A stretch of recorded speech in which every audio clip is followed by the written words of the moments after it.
శ్మశానంలో ఆయన కూర్చోపోతే ఉగ్రభూతాలు వచ్చి ఓళ్ల మీద పడిపోయి ప్రజల్ని సత్కార్యాలు చెయ్యనివ్వవని అక్కడ కూర్చుని తాండవం చేసి వాళ్ళని కూర్చోబెడతాడు.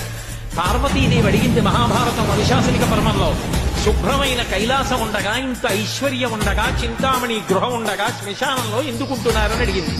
అడిగితే ఆయన చెప్పాడు, పార్వతి బతికున్న నాళ్లు అన్ని చోట్లకి వెడతారు, ఏమీ తోచట్లేదు, శ్మశానానికి వెళ్ళొద్దామని ఎవరు రారు పార్వతి.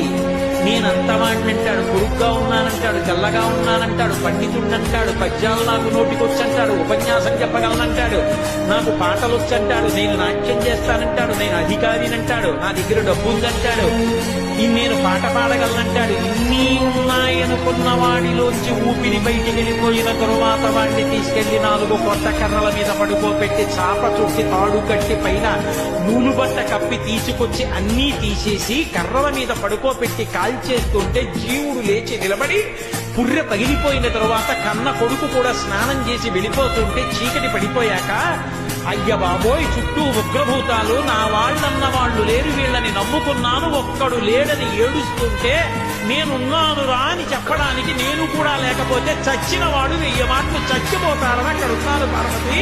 నా కర్మకాలక్కడలేనంత